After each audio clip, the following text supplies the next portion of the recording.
Hi guys, this is Professor Shrenik Shah from your very own channel PhysiQ, and I'm sure you are eagerly waiting for the second part of measurements. So here we are with the second part of measurements, and इसमें जो topics हम cover करने वाले हैं वो है जो fundamental list हमने बनाई थी लास्ट लेक्चर में, उसी को हम कंटिन्यू करेंगे for derived physical quantity as well as the explanation of some fundamental physical quantity, and then I'm going to give you some extra information which is going to be very interesting.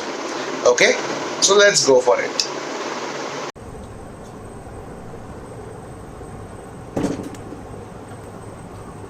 So I'm sure guys that this 7 fundamental physical quantity and this 2 supplementary physical quantities are clear to you. You have understood what they are known for. I'm sure length, mass, time and current as well as temperature. These 5 physical quantities you are very much aware of because you must have used this in your school standards also. The luminous intensity basically means the intensity of light. I repeat, luminous intensity basically means the intensity of light. If you actually go for the definition of luminous intensity, it is the light intensity given by a source per unit solid angle. I repeat, light intensity given by source per unit solid angle. Now definitely the amount of substance, if we talk about that, you have already done in your chemistry part. If you remember the ideal gas equation, PV is equal to nRT, where you say N is number of moles and that is nothing but the amount of substance. So N stands for number of moles and that is nothing but amount of substance. Now to explain the plane angle and solid angle, we can say the plane angle is the angle inscribed or made by an arc. So for example, if you take a circle, remember this is a circle, so basically I'm talking about 2 dimension. Here I can consider a small arc and join them, the 2 ends of the arc at the center of the circle, and I can say this arc is making an angle, say theta, at the center of the circle. Here the theta is called plane angle. And if you ask the formula for this, the formula is quite simple. The theta is defined as length of arc per unit radius of circle. The length of arc is S over here and the radius is over here. And so for the formula for theta is going to be S upon R. So if you actually check, length of arc is measured in meter, the SI unit of length. Radius also being length is measured in meter. So you can actually cancel them. So practically these theta have no unit. So the radian which you saw in the list is the unit given by us to the theta, the name given by us to theta, so that we can easily refer it as, when I say 1 radian, I mean to say that the arc of 1 meter length, having a circle of radius 1 meter. So if this arc is of 1 meter and this radius is also of 1 meter, the angle which is made at the center of the circle will be referred as 1 radian. So now if we go for solid angle,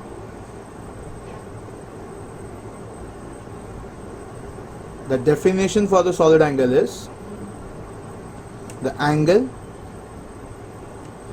inscribed or made by an area is called solid angle. And for the plane angle we use the symbol theta. For solid angle we use the symbol omega. Guys, this looks like W, but please do not call this as W, it is omega. This is how you pronounce it, omega. Okay, this looks like W, but it's a Greek letter which is used as omega. So the solid angle symbol which we use is omega. And if you want to draw a diagram based on it, so consider this as a sphere, which is nothing but a 3D body, 3-dimensional body. So if I draw a small area on the surface, you can see it's almost like a circle, a small patch on a circle, or sorry, on a sphere. I can join all the points of this circle at the center of the sphere, and can you see that it actually forms a cone-like shape. So can I say here the angle which will be made will also be kind of a circle over here. So the angle inscribed by an area at the center over here is called the solid angle. Okay, so if we say the formula for omega, it is going to be the area which inscribed the circle, which is this one, upon the square of radius, which is r over here. So we can call this area as A. So we get the formula for omega as area upon r square. Now if you noticed over here, the area have a unit of meter square, because area is length into breadth, or r into r, or any area you take, it will always be in the square of meter. R square, where r is the radius, is also meter into meter as meter square. So that gets cancelled. So practically omega also have no unit, but we gave it a name as a steradian, where we say 1 steradian, or I should say 1 STR, the symbol used for steradian, is when 1 meter square area at a distance of 1 meter, the whole square of the radius, the angle which is inscribed at that point is called 1 steradian.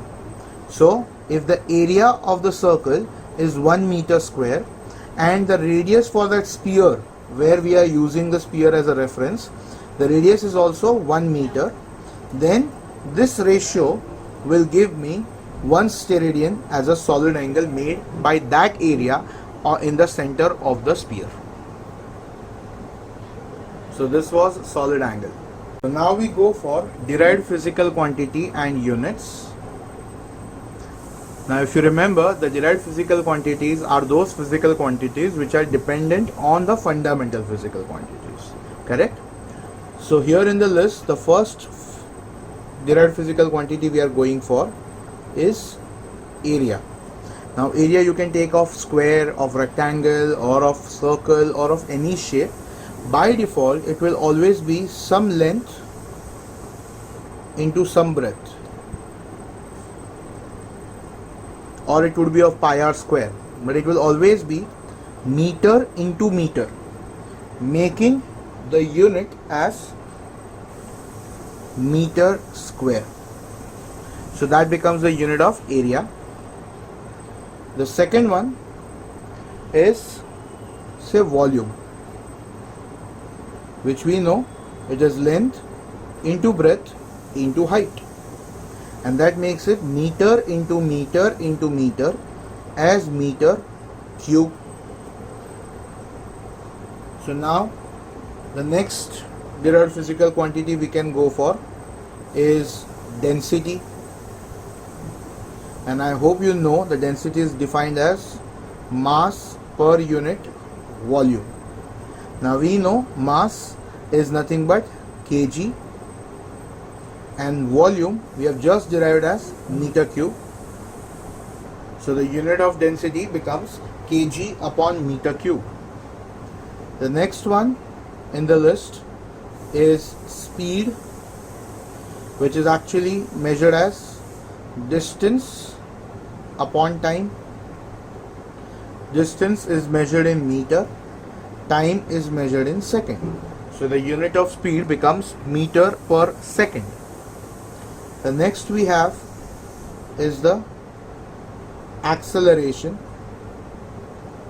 and I'm sure you know that the acceleration is defined as the velocity change per unit time. Velocity we have just written it as meter per second. Upon time we'll make it second.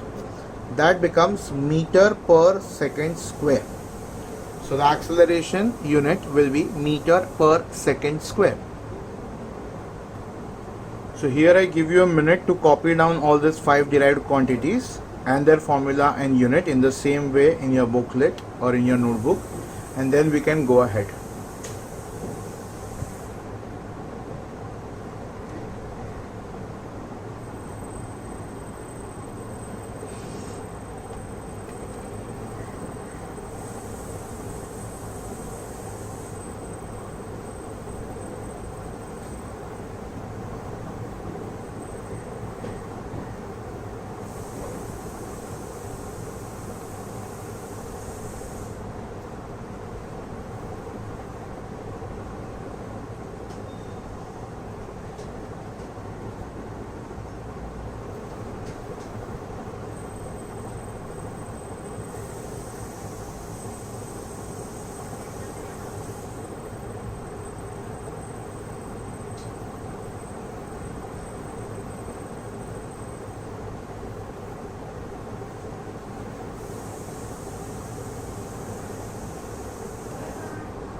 So now we can go for the further part of the list. The next physical quantity is force, which is defined as mass into acceleration. Mass we know it is kg, and acceleration we just derived as meter per second square. So the unit over here becomes kg meter per second square, or in the respect of the scientist Isaac Newton, the force, the unit can also be written as Newton. So kg meters per second square can also be referred as Newton, capital N. The next physical quantity we have is work or energy, which is by definition is force into displacement. So force into displacement, the force we already have as kg meter per second square, into displacement, the displacement is nothing but a distance, the shortest distance, and so it will be meter. That makes it kg meter square per second square. This is also written as capital J, which stands for joule. Now the next physical quantity we have is torque or moment of force. Have you ever opened or closed the door, or have you ever opened the cap of a bottle? Something like this. So when you open or close this, you are actually applying a tangential force. Can you see the rotation? Yes, you actually apply a tangential force, and when it is a tangential force, the body does not move linearly, instead it rotates about a point. Similarly, when you apply a force at the end of a door, you actually is applying a torque or a moment of force, because the other end of the door is hinged to the wall. So when you apply that force, it actually works like a torque, because you apply the force at some distance from the hinged point, and so that makes the door rotate. And for the torque, the formula is force into perpendicular distance. So if I draw it in the form of a diagram, I can say this is a body and this is the point which is fixed. I repeat, this is the point which is fixed. It means the body cannot move from this position. But if I apply a force like this at this point, which is at distance r from the hinged point, then this body will rotate like this about this point. So here the force is the perpendicular force, and the distance we call it as a perpendicular distance because it is perpendicular to the direction of force. So the unit for this is going to be kg meter per second square, which is the unit of force, into meter. That makes it kg meter square per second square. So if you check over here, this is also kg meter square per second square, and this is also kg meter square per second square. But this was work or energy, and this is torque. So you cannot say this is also work or this is also torque. So basically here you learn one new point, that two different physical quantities can have same units, but two physical quantity having same unit need not be same physical quantity. So I hope you understood this part. I give you a minute to copy this. Please copy.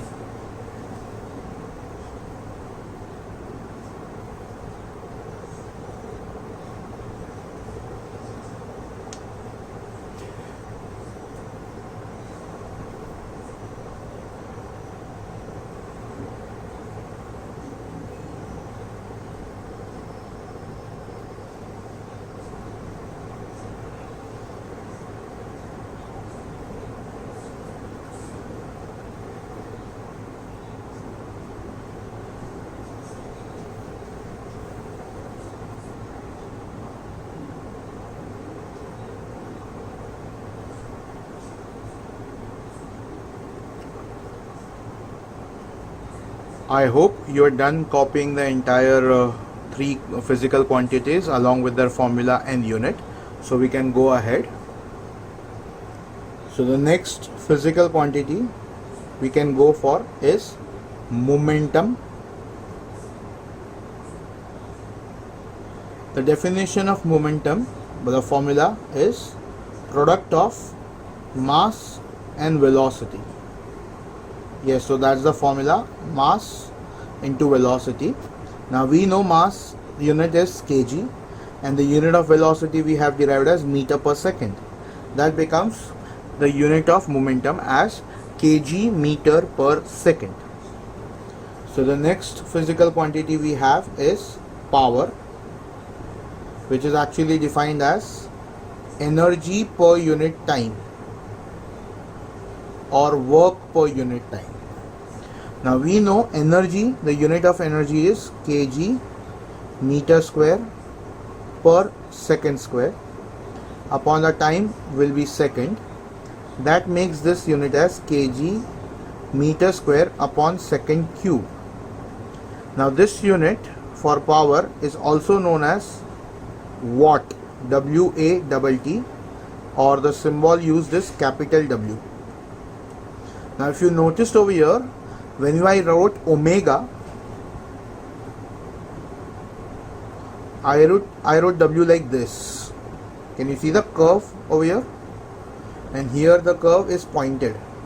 So remember, whenever you find the pointed W, it's actually the W, and whenever you find the curve W, that's actually the omega in physics. I hope you will remember this. Okay. So this was the power for which the unit is kg meter square per second cube. The next unit we have, or physical quantity we have, is pressure, which is defined as force per unit area. Now definitely we have already derived the unit of force and area. We will write that. For force it was kg meter per second square, and for area it was meter square. So this 1 meter gets cancelled, and so we have kg upon meter second square.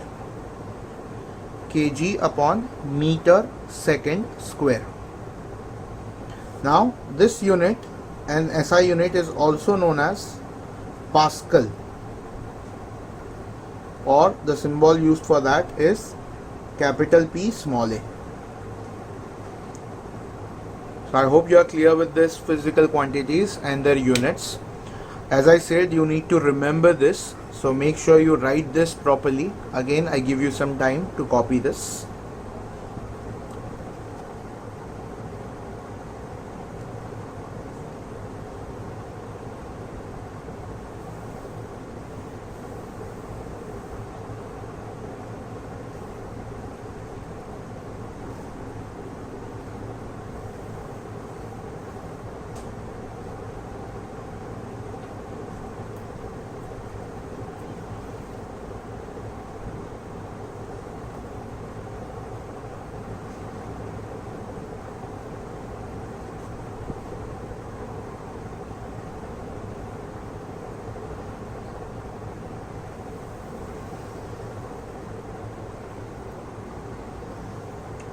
So I hope you are done copying.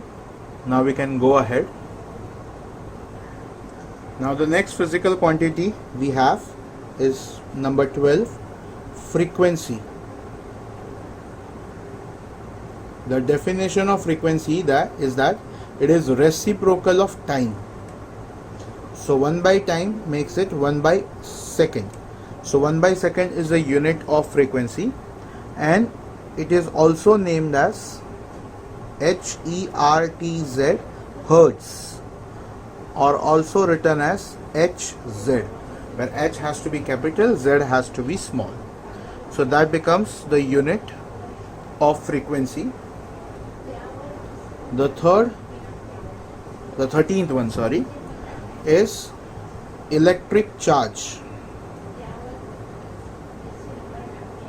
Now I hope you remember the electric current is defined as rate of flow of charge, which is Q by T, and that means the formula for charge becomes current into time. So current unit, if you remember, it is ampere, and time, the unit is second. So ampere second becomes the unit for electric charge, which is also known as Coulomb, after the scientist named Coulomb, and it is also written as capital C. So unit of electric charge, in terms of fundamental, it is ampere second, and in terms of SI unit, with after the name of a scientist, it is Coulomb, or capital C. The next one we have is electric potential, which is generally written in the form of a symbol as capital V. Now the electric potential is defined as work done per unit charge. I repeat, electric potential is defined as work done per unit charge, and that means the unit of work, which we already know, it is kg meter square per second square, and the charge which we have just derived, it is ampere second. So if we simplify this, we get kg meter square upon ampere second cube. If we also want to write it as work unit as joule and charge unit as coulomb, this is also correct. And the standard unit for electric potential we also write as volt. So you can also write volt as a SI unit for electric potential. So the electric potential unit, the fundamental form is kg meter square upon ampere second cube. In terms of the name of scientist, it is joule per coulomb, and as the SI unit or a short form we can use, which are in our day-to-day life, is volt. So I hope you are clear with this. I give you some time to copy this. Please copy.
So I hope you are done copying this part, so we can go ahead.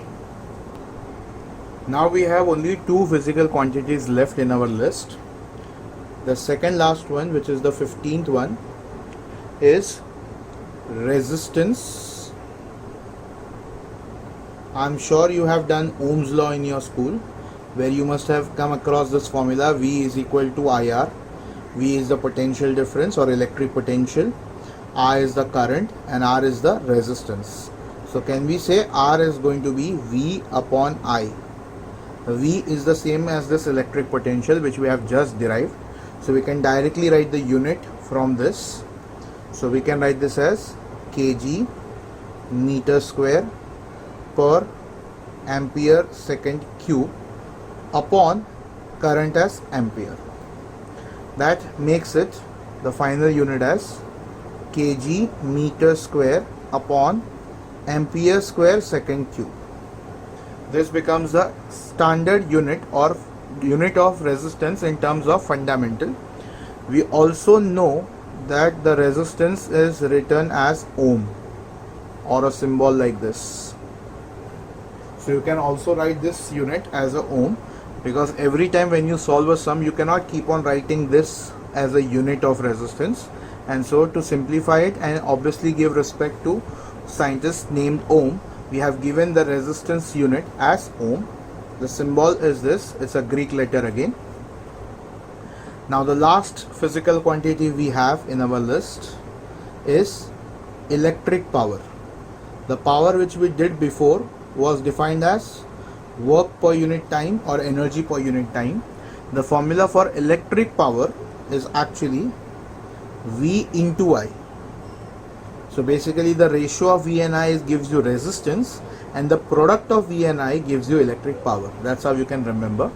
So when you multiply V and I, we can say it is kg meter square upon ampere second cube, that is V, into I is ampere. So here the ampere gets cancelled, and we come across the formula as kg meter square per second cube.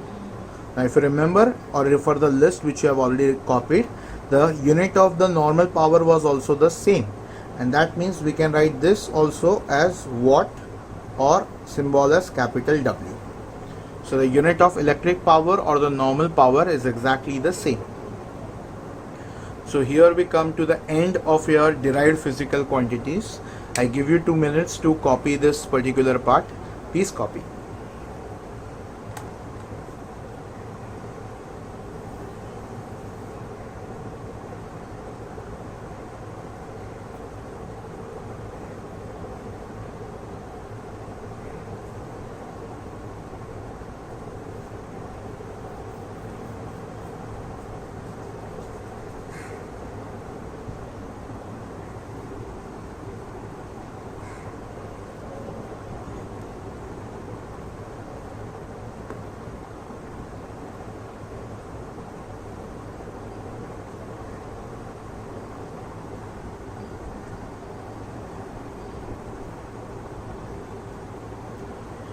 So I hope you have done copying and you have understood all the physical quantities. So let's go ahead. Here we have a very interesting topic, measurement of time. Now definitely the time we know, we measure using the watch right now, but initially when the time was first measured, obviously there needs a definition for it, right? For which we have the definition of 1 second as 9192631,770. Now you might be thinking this is some mobile number. This is not. These are the number of vibrations for a cesium atom which takes place. This many vibrations, we define that much time for the vibration as 1 second. Now this is quite amazing, right? I repeat, 9192631,770. This many vibrations of cesium atom, when it take place, the time taken by this vibration is referred as 1 second, and it is used worldwide for the clock known as cesium atomic clock. All the time which you refer in the form of some IST, GMT and other values, everywhere the time reference is given with the help of cesium atomic clock because it is highly accurate. So guys, I am sure तुम्हें ये video काफ़ी अच्छा लगा होगा. Please हमारे इस video को like भी कीजिए और कमेंट में लिख के बताइए कि आपको हमारा ये वीडियो कैसा लगा. And even if you have any suggestions then please do write on the comment section. We will write or we will read your comments and we will definitely write reply to you also. So I'm sure you are now going to be waiting for the third part of the video, and yes, we are going to come very soon with the third part of measurements, in which we will have extra topics or the extra information, and I'm sure you like that cesium atomic clock information in this video. So now here I'm signing off, Professor Shrenik Shah from your very own channel PhysiQ. Bye bye.